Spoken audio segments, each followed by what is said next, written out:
नमस्कार. आज आपण बनवणार आहोत आळूचं फतफतं. त्यासाठी आळूची एक जुडी घेतली आहे मी. स्वच्छ धुवून आणि शिरा काढून कापून घेते. अशा पद्धतीने मी आळूची पानं स्वच्छ धुवून शिरा काढून आणि बारीक कापून घेतली आहे. एक लक्षात घ्यायचे, आळूच्या पानं जेव्हा आपण विकत घेतो तर आळूचं फतफतं बनवण्यासाठी ते पावसाळ्यातच बनवावं. म्हणजे पावसाळ्यात जी छोटी पानं असतात आणि पातळ पानं असतात त्याचं फतफतं छान बनतं, आणि जी मोठी पानं असतात गडद रंगाची त्याच्या आळू वड्या छान बनतात. पुढील साहित्य बघूया. चिंच घेतली आहे मी अगदी थोडी, गूळ घेतलाय अगदी थोडा म्हणजे एखादा साधारण 1-1.5 चमचाभर, जिरं मोहरी घेतली फोडणीसाठी, थोडे शेंगदाणे भिजत ठेवले, 1 मोठा चमचाभर बेसनाचं पीठ घेतलंय, लाल तिखट घेतलं 1 चमचाभर, गोडा मसाला घेतला 1 चमचाभर, हळद घेतलंय, मीठ घेतलंय आणि लसूण घेतले बारीक कापून आणि हिंग घेतलाय. कुकर घेतलाय, त्यात मी आळूची पानं घालते जी आपण बारीक कापून घेतली. त्यातच गूळ घालते, चिंच घालते,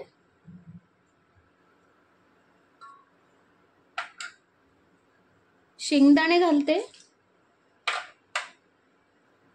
हळद घालते, चवीनुसार मीठ घालते आणि ग्लासभर पाणी टाकून हे शिजवून घ्यायचे.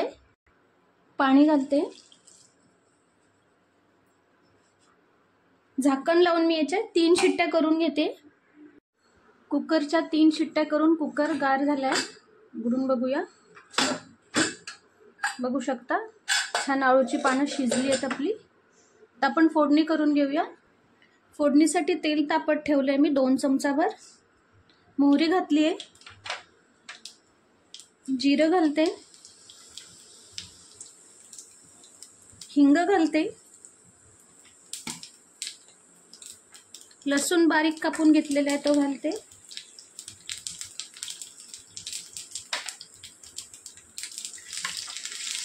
सगळं छान परतून तडतडू द्यायचं.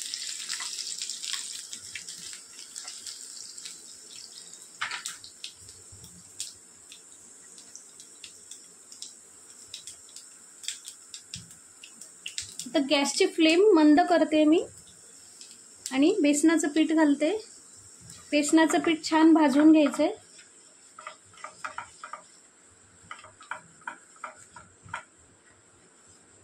तुम्ही शिजवताना हरभऱ्याची डाळही घालू शकता ह्यात.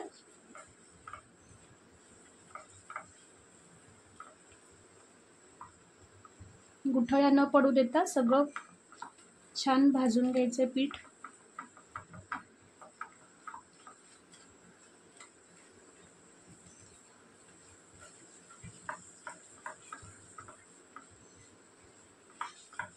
कच्चं राहता कामा नये. थोडं तांबूस झालं की मग त्याचा छान खमंग सुवास सुटतो.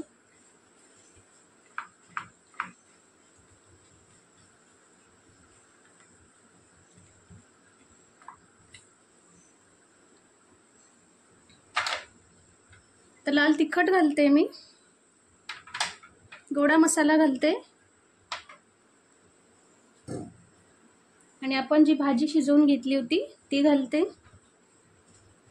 थोडंसं मसाला मी फ्राय करून घेते.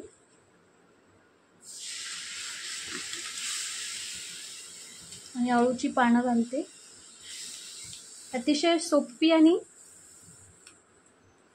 छान आळूची भाजी आहे ही. चवीलाही अति छान आंबट गोड तिखट.